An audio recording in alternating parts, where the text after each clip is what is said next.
मैं बुलाना चाहूंगी अपने सहयोगी जेपी शर्मा जी को, प्लीज आएं और फिर इस सवालों और जवाबों का सिलसिला आगे बढ़ाएंगे और बरेली के बारे में जिक्र करेंगे।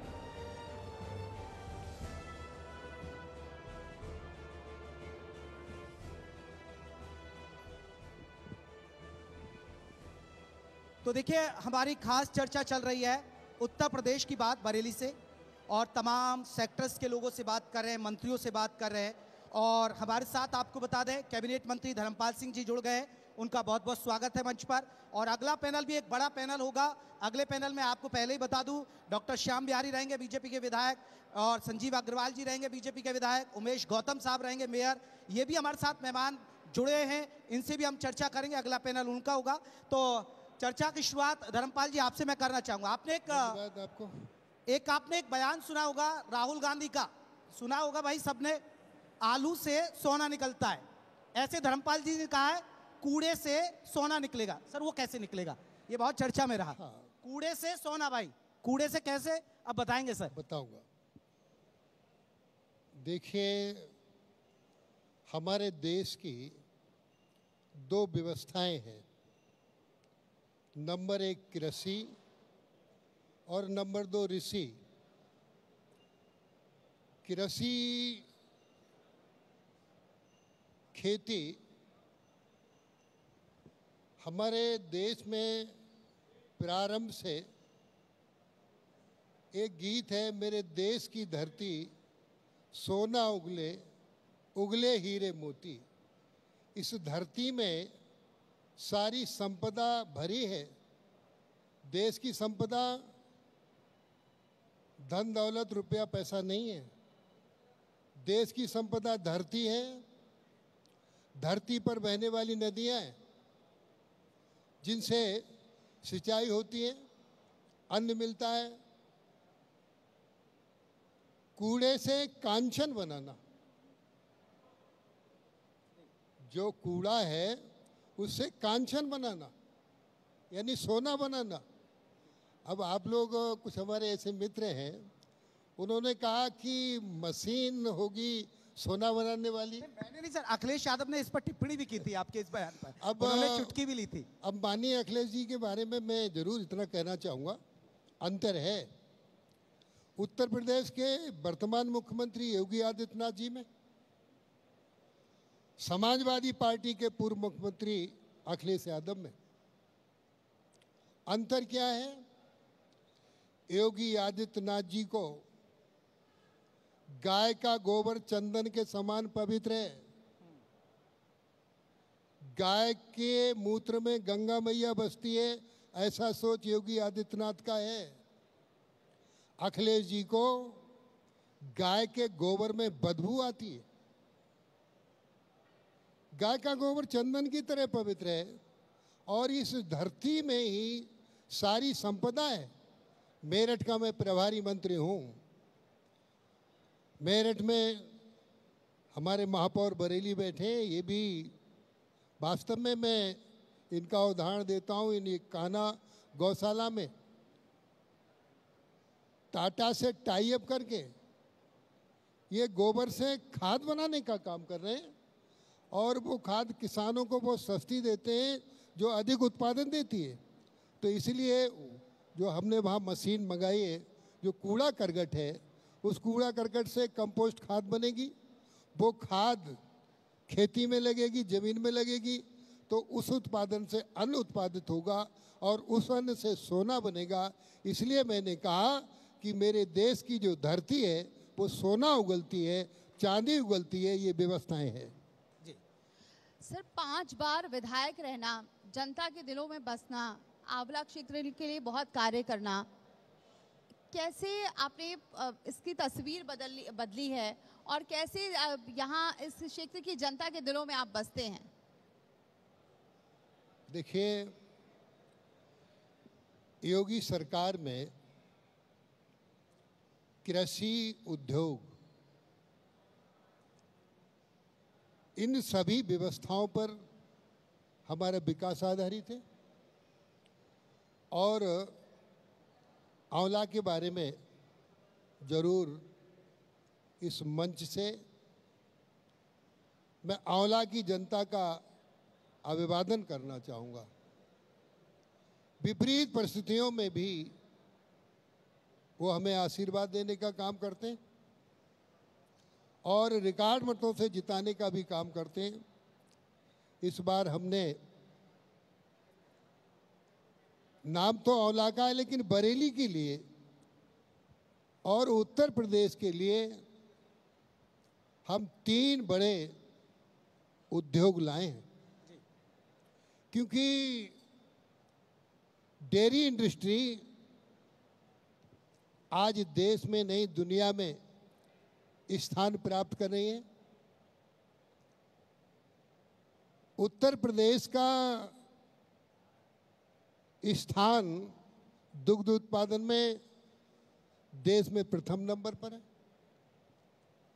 और देश का स्थान दुनिया में दुग्ध उत्पादन में प्रथम नंबर पर है।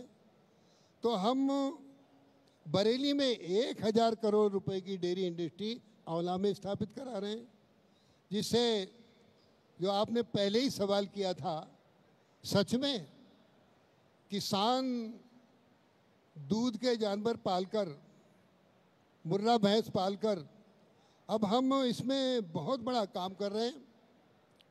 अभी आप शायद सवाल करोगे, उसका जवाब हमारे आपने जिक्र भी कर दिया। तो एक रोजगार आपके विधानसभा क्षेत्र में, आप भी अवगत होंगे मुझसे ज्यादा, रोजगार एक बड़ा मुद्दा है। आपको लग रहा है वो प्रोजेक्ट आएंगे तो उससे रोजगार मिलेगा युवाओं को, और आगे भी कोई ऐसी प्लानिंग है अपने विधानसभा क्षेत्र के लिए? हाँ, अभी हमारी बात अधूरी थी। तो ये जो 1000 करोड़ की डेयरी इंडस्ट्री है, किसान अच्छी किस्म की नस्ल की गाय पालेगा, भैंसें पालेगा। एक मुर्रा भैंस 20 लीटर दूध देती है। गरीब आदमी का जीवन चल जाएगा। इस दूध को बेचकर वो अपनी बेटी के हाथ पीले कर सकता है, बच्चों की अच्छी शिक्षा दे सकता है। तो डेयरी इंडस्ट्री, एथेनॉल मिल कंप्लीट हो गई है और डालमिया का शुगर फैक्ट्री, ये 3 फैक्ट्रियां हम बहुत बड़े स्तर पर लाए हैं। इसमें किसान को अपनी खेती का दुगना मूल्य मिलेगा और बेरोजगार नौजवानों को रोजगार मिलेगा। ये हमारी व्यवस्था, हमारी विधानसभा की बहुत अच्छी व्यवस्था है। और आज तो सर प्रधानमंत्री ने भी दुग्ध उत्पादन के लिए जो बटन दबाया है, जो कि हमारा नंबर 1 है दुग्ध उत्पादन के क्षेत्र में उत्तर प्रदेश, तो ऐसे में इसको कैसे देख रहे हैं? क्या माना जाए कि अब मैं समझा नहीं आपका। प्रधानमंत्री नरेंद्र मोदी ने आज मंच से, काशी की धरती से दुग्ध उत्पादन के लेकर जो यूपी में बढ़ोतरी हो रही है उसके लिए भी तारीफ की उन्होंने जी। ये आपके लिए भी एक उपलब्धि है। हाँ, उसमें बरेली का भी जिक्र था। और मैं देश के माननीय प्रधानमंत्री जी को बधाई देना चाहूँगा। अमेरिका ने जो 25% टैरिफ लगाने की बात कही है और उसमें अमेरिका ने डेयरी यानी दूध का सामान हम भारत में बेचें, खेती का सामान अमेरिका से लाके भारत में बेचें। देश के प्रधानमंत्री माननीय नरेंद्र मोदी जी ने स्पष्ट डिनाई किया है कि हम अमेरिका को अमेरिका के बने उत्पाद खेती के देश भारत में नहीं बेचने देंगे, क्योंकि हमारे यहाँ जो दूध है, गावो राष्ट्रस्य मातरा, गाय राष्ट्र की माताएं हैं। गाय साधारण पशु नहीं है। गाय, देसी गाय का दूध अमृत है। यदि किसी परिवार को 1 लीटर देसी गाय का दूध मिल जाए तो मानो उसको अमृत मिल गया। तो यहाँ उत्तर प्रदेश दुग्ध उत्पादन में नंबर 1 बनकर होकर हमारी आर्थिक स्थिति में आगे बढ़ने का काम कर रहा है। देश के माननीय प्रधानमंत्री नरेंद्र मोदी जी ने कहा, किसान की आय दोगुनी हो। किसान की आय दोगुनी मात्र खेती से ही नहीं होगी, किसान की दोगुनी आय पशुपालन से होगी। $1 ट्रिलियन इकोनॉमी उत्तर प्रदेश की बनाने के लिए पशुपालन का बहुत बड़ा योगदान है। जो गायें 2 लीटर दूध देती थी, 1 लीटर दूध देती थी, किसान कम दूध देने के कारण उसको छोड़ देने का काम करता था। अब हम नस्ल सुधार पर ध्यान दे रहे हैं, देसी गाय की नस्ल सुधार कर रहे हैं। साहिवाल गाय, गिरी गाय, हरियाणवी गाय, थार पारकर गाय, गंगा तीरी गाय, इन गायों का सीमन किसान को फ्री दे रहे हैं। और जो गाय 2 लीटर दूध देती थी, नस्ल सुधार में वो 10 और 12 लीटर दूध देगी। दूध की गुणवत्ता अमृत की तरह होगी, तो किसान की आय में दुगनी वृद्धि होगी। और इसके साथ साथ हम बछियाई पैदा हो, जो समस्या छुट्टा पशुओं की आती थी, उसका निदान कर रहे हैं।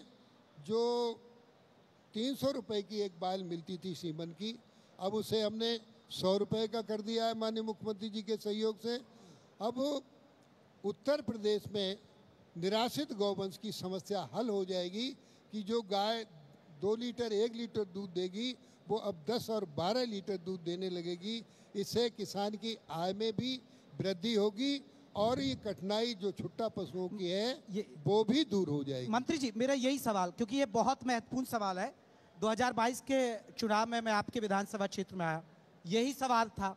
शायद 2023 में हम एक बार मंच पर मिले, बरेली में ही आपसे संवाद हुआ, यही समस्या थी। मैं 2024 में पूरे यूपी में घूमा लोकसभा चुनाव में, फिर भी यही समस्या थी कि भैया आवारा पशु बहुत परेशान करते हैं।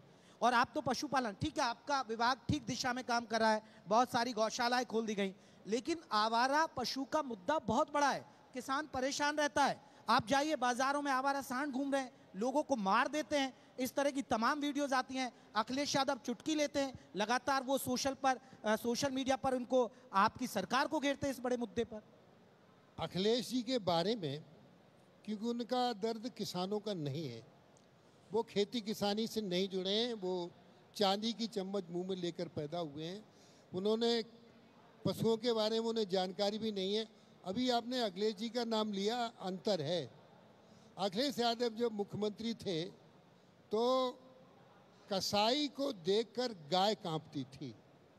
अब योगी आदित्यनाथ मुख्यमंत्री हैं तो गाय को देखकर कसाई कांपता है।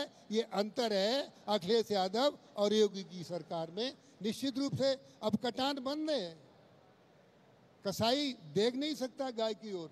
और हम इसके साथ साथ बहुत बड़ी 13.5 लाख गाय इस समय गौशालाओं में हम संरक्षित कर दी हैं। एक दिन में सरकार का 7.5 करोड़ रुपए गौपालन पर खर्च होता है। अखिलेश यादव जब मुख्यमंत्री थे तो एक दिन का गाय का खर्चा 30 रुपये देते थे। जब योगी आदित्यनाथ जी ने उसको 50 रुपये कर दिया है, तो अब ये समस्या हल हो गई है। हम 1 करोड़ 80 लाख रुपए बड़ी गौशाला बनाने का काम कर रहे हैं ताकि ये 400 गाय उसमें आ सकें। अब उत्तर प्रदेश में निरंतर ये समस्या का निदान हो चुका है। लेकिन मंत्री जी, ये भी एक सवाल है, जैसे दुग्ध उत्पादन क्षेत्र में हम नंबर 1 पर तो हैं, किसानों के लिए तो सोचें, लेकिन वो क्या इसके लिए आगे की क्या रणनीति बनाई जाए कि मार्केट में भी शुद्ध दूध उपलब्ध हो पाए? ये इनका सवाल ये है मंत्री जी कि नकली चीजें बहुत आ रही है, मिलावटी दूध मिल रहा है लोगों को, मिलावटी पनीर मिल रहा है, बावजूद उसके उस पर हम अंकुश नहीं लगा पा रहे। इनका सवाल बहुत महत्वपूर्ण है। अब तो डॉक्टर्स लोग कहते हैं चाय में अदरक डालकर मत पियो। अदरक भी पेट्रोल से नहीं, एथेनॉल से धुली आ रही है। आप लोग भी खरीदें तो मिट्टी लगी अदरक खरीदें ताकि ओरिजिनल मिले। दूध, मैं इस सवाल का बहुत सम्मान करता हूं। आज किसान की रुचि पशुपालन से विरक्त हो रही है। किसान भी गाय भैंस को नहीं पालना चाहता क्योंकि किसान को दूध महंगा पड़ता है, डेयरी से दूध सस्ता मिलता है। इसलिए किसान की जो रुचि पशुपालन में कम हो रही है, इसी का एक ही कारण है क्योंकि केमिकल मिला हुआ दूध में दूध की एक बूंद नहीं होती, सारा केमिकल दूध होता है, केमिकल से बना हुआ। तो इसमें नकली दूध, नकली पनीर, इसका मैं समर्थन इसलिए कर रहा हूँ कि मेरा विभाग जो है, हम लोग प्योर दूध की हामी भरते हैं, प्योर दूध मिलना चाहिए। अब हमारा काम, ये विभाग दूसरा है, हालांकि माननीय मुख्यमंत्री जी से बात हुई है चेक करने की, तो अभियान चलाकर दूध के जो मिश्रण होते हैं उसे रोकने का प्रयास किया जाएगा। आज आपने संपूर्ण उत्तर प्रदेश की जनता के सामने ये सवाल उठाया है, तो मैं जनता से, पशुपालकों से, किसानों से अपील करता हूँ कि वो पशुओं से प्रेम करें, दूध देने वाले पशुओं को पालें। अब आदमी अखिलेश यादव जैसा बयान, अखिलेश यादव जैसा सोच किसान का भी होता चला जा रहा है। पशु सेवा अस्माकम धर्मा, पशुओं की सेवा हमारा धर्म है। किसान और खेती और पशु एक दूसरे के पूरक हैं। खेती है तो पशु हैं, और पशु है तो खेती है। अब बिना खेती के पशु नहीं और बिना पशु के खेती नहीं। अब उस चारे का रकबा भी कम होता चला जा रहा है। किसान अपने पशुओं के लिए चारा नहीं बोता, बड़ी कठिनाई है। आपका सवाल बड़ा वाजिब सवाल लगा, तो मैं आपके इस चैनल के माध्यम से उत्तर प्रदेश के किसान बंधुओं से अनुरोध करता हूं, वो दूध देने वाले पशुओं को पालें जी, डेयरी पर आश्रित ना रहें, प्योर दूध मिले सबको, पूरी जनता को। पशुपालन विभाग का मंत्री होने के नाते मैं पूरा प्रयास करूंगा। सर ये तो बात हुई अब तक आपके विभाग की, लेकिन अब कुछ पॉलिटिकल सवाल।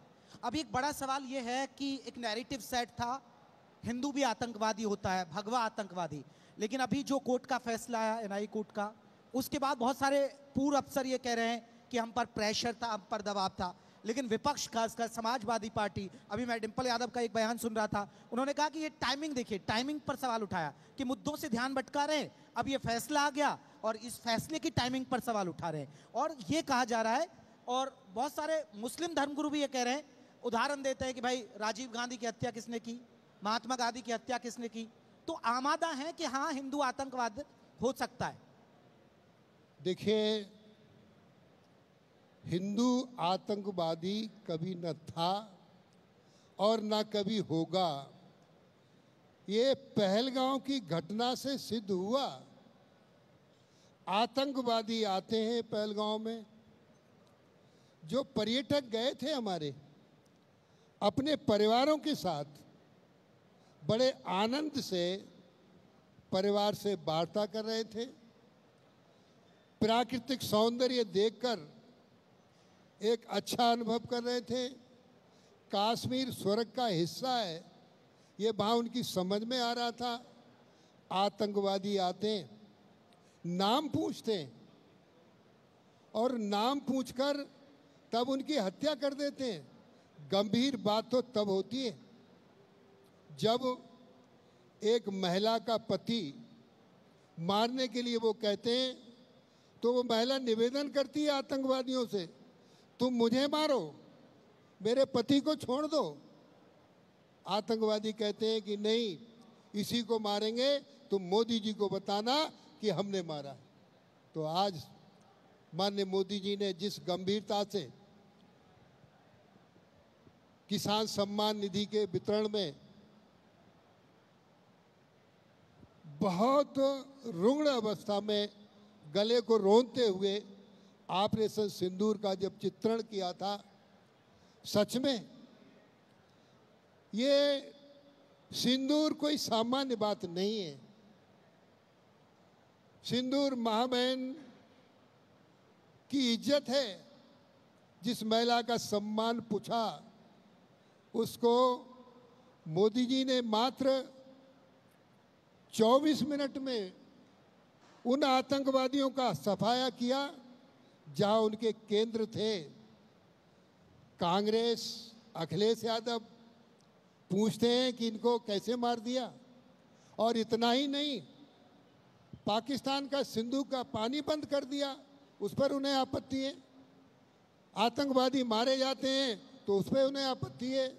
लोकसभा में अनावश्यक सवाल खड़े कर ध्यान भटकाना चाहते हैं, विकास की बात पर नहीं आते। आतंकवादियों को भरोसा दिलाने के लिए पाकिस्तान की प्रशंसा करते हैं, भारत की आलोचना करते हैं, तो ये समाजवादी पार्टी और कांग्रेस ये सच में पाकिस्तान के समर्थक हैं। इसका जवाब जनता इन्हें समय पर देगी। सर, क्योंकि अब धीरे धीरे हम चर्चा के आखिरी पड़ाव की तरफ बढ़ रहे हैं, मेरा एक सवाल बहुत महत्वपूर्ण, क्योंकि अब माहौल बन चुका है 2027 का, तैयारियां लग गई हैं, तो तैयार है बीजेपी सर? और क्या आपको लगता है बीजेपी हैट्रिक लगाएगी? अगर पार्टी कहे कि धर्मपाल जी आप संगठन देखिए, तो आप भी तैयार हैं संगठन देखने के लिए? निश्चित रूप से भारतीय जनता पार्टी 2027 में प्रचंड बहुमत से सरकार बनाएगी। 2027 में भारतीय जनता पार्टी की सरकार होगी, इसे कोई रोक नहीं सकता। संगठन की जिम्मेदारी ले लेंगे आप, अगर दे दिए जाए, मान लीजिए? देखिए, ये विषय नहीं है मेरा। हाँ। पार्टी का मैं कार्यकर्ता हूँ, पार्टी जो निर्देश देगी मैं उसका अनुपालन करूंगा। तो क्या मैं बधाई बाद में दूं या? अभी ऐसी कोई बात नहीं है। मैं मंत्री हूँ, मंत्री के रूप में आपके सामने योगी सरकार ने जो काम किया है, आज सच में योगी सरकार की दो प्राथमिकताएं हैं मित्र। नंबर 1 विकास और नंबर 2 सुरक्षा। उत्तर प्रदेश का चौमुखी विकास हो रहा है और सुरक्षा में आज उत्तर प्रदेश उत्तम प्रदेश दुनिया में है। दुनिया के लोग उत्तर प्रदेश में पूंजी निवेश करने आ रहे हैं। पूंजी निवेश करने के 3 महत्वपूर्ण कारण हैं। नंबर 1, उत्तर प्रदेश में सेफ्टी कानून व्यवस्था। व्यापारी को, उद्यमी को अच्छी कानून व्यवस्था चाहिए। उसको चिंता ना हो कि मेरे बच्चे का अपहरण हो जाएगा, उसे चिंता ना हो मुझसे फिरौती मांगी जाने लगेगी, उसे चिंता ना हो कि रंगदारी वसूल करने वाले सपा के लोग गुंडे आ जाएंगे। तो आज सेफ्टी है, अच्छी कानून व्यवस्था है। Number 2, electricity. 24 घंटे बिजली दे रहे हैं, इसलिए उत्तर प्रदेश में पूंजी निवेश हो रहा है। और number 3, connectivity. Airways, railways, roadways. अब उत्तर प्रदेश में एक्सप्रेस वे बन रहे हैं, हाईवे नहीं। तो आवागमन का साधन सही है, कानून व्यवस्था अच्छी है, बिजली चाक चौबंद है। तो इसलिए उत्तर प्रदेश मित्र उत्तम प्रदेश है। आपके इस चैनल को मैं बधाई इसलिए और देता हूं कि आपने जनहित के मुद्दे उठाकर उत्तर प्रदेश की जनता को ये बात बताने का हमें अवसर दिया कि उत्तर प्रदेश में योगी सरकार विकास और सुरक्षा में अव्वल है। जी, तो सर, फिर आपको लगता है कि इन मुद्दों से बीजेपी कम बैक करेगी और तीसरी बार आप लोग हैट्रिक आसानी से बनाएंगे? क्योंकि एक तरफ पीडीए का फॉर्मूला भी अखिलेश यादव का, और आपको पता है 2024 में सबसे ज्यादा लॉस आपके यूपी में ही हुआ। वास्तव में सवाल अच्छा है। जो लोग सावन के महीने में मस्जिद में पहुंचकर मुस्लिम वोट की आस्था रख के मस्जिद में पहुंच जाते हैं और उनकी धर्म पत्नी का अपमान किया जाता है, ऐसा वैसा अपमान नहीं, उस पर वो मुंह नहीं खोलते। यत्र नार्यस्त पूजन्ते रमन्ते तत्र देवता, इस व्यवस्था को हम लागू और मानते हैं। तो आज अखिलेश यादव पीडीए के माध्यम मुस्लिम वोट, सपा और कांग्रेस में ये होड़ है। कांग्रेस सोचती है मुस्लिम वोट हम कैसे जल्दी ले लें, और समाजवादी पार्टी के अखिलेश यादव तो मस्जिद में ही पहुंच गए, चाहे भले ही उनका विरोध हो। तो मैंने इसलिए आपको कहा, योगी सरकार, भारतीय जनता पार्टी, संगठन और सरकार मिलकर 2027 में प्रचंड बहुमत हासिल करेंगे, ये मेरा कहना है। चलिए सर, हम अब आखिरी पड़ाव पर एक छोटा सा आपसे सवाल, क्योंकि हमारे एडिटर रमेश चंद्रा जी जो दिल्ली सीधे एक पर्ची लेकर आए, उन्होंने इशारा किया कि नाम आला कमान तक बढ़ गया है इनका, जरा बधाई दें या ना दें पूछ लेना। वो सूत्रों से लेकर आए कि आला कमान तक पर्ची गई है, पर्ची है नहीं। मैं आपको धन्यवाद देता हूं। पार्टी का जो निर्देश होगा मैं कार्यकर्ता हूं, पार्टी जो कार्यकर्ता के नाते मुझे आदेश देगी मैं उसका पालन करूंगा। और आपको धन्यवाद, आप जनता से जुड़े मुद्दे उठाकर विकास की ओर जनता को ले जाने का हमारे जनप्रतिनिधि इधर भी भटकना चाहे तो आप ऐसे सवाल करते हो, वो विकास पे ही रहे, सुरक्षा पर भी रहे। इसके लिए धन्यवाद। बहुत बहुत शुक्रिया सर, आपने बहुत कीमती वक्त दिया, बहुत धन्यवाद आपका। Thank you so much. बहुत बहुत शुक्रिया सर, हमारे साथ ये तमाम सवालों का जवाब देने के लिए एडिटर रमेश चंद्र जी को मैं इनवाइट करूंगी। धन्यवाद करें, और हमारे जो सहयोगी हैं उनको भी हम धन्यवाद करेंगे और उन्हें सम्मानित करेंगे। और इसी वजह से मैं अब एक एक करके नाम लूँगी, आप प्लीज़ आएँ। सबसे पहले मैं बुलाना चाहूँगी पार्थ गौतम, प्लीज़ आइए मंच पर। युवा सेवा संघ से हैं पार्थ गौतम। इन्होंने 10,000 कांवड़ियों को हेलमेट दिए उनकी सुरक्षा के लिए, क्योंकि कांवड़ यात्रा चल रही है और कांवड़ियों की सुरक्षा की जिम्मेदारी उन्होंने कुछ इस तरह से निभाई। पंकज पाठक को मैं बुलाना चाहूंगी, हिंदू महासभा मंडल अध्यक्ष से हैं, प्लीज आइए पंकज जी। पंकज जी,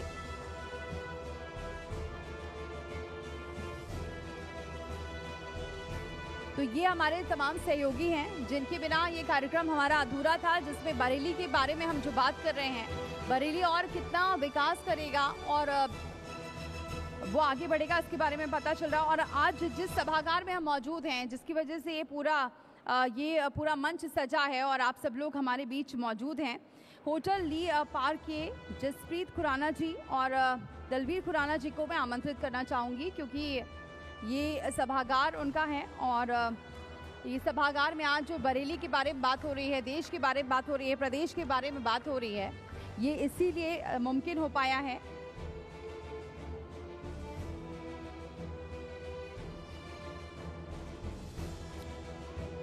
और अब मैं बुलाना चाहूंगी रामा श्यामा पेपर मिल से दिनेश गोयल जी, प्लीज आइए मंच पर। दिनेश गोयल जी, चलिए आगे सिलसिला बढ़ाते हैं और कन्हैया गुलाटी जी को मैं बुलाना चाहूंगी कैम्ब्रिज ग्रुप से, प्लीज आइए मंच पर। ये भी हमारे बीच अभी फिलहाल मौजूद नहीं है, लेकिन खंडेलवाल जी को मैं बुलाना चाहूंगी, एडिबल ऑयल से हैं दिलीप खंडेलवाल जी, प्लीज आइए मंच पर। अंबर हाइट से मैं प्रेम सिंह यादव जी को बुलाना चाहूंगी, प्लीज आए मंच पर। तो ये तमाम हमारे वो सहयोगी हैं जिनकी वजह से कार्यक्रम हमारा ये चल रहा है और तमाम सवालों का जवाब मंत्री जी ने दिया और कहा कि जो भी संगठन उन्हें जिम्मेदारी देगा उसे वो बखूबी निभाएंगे।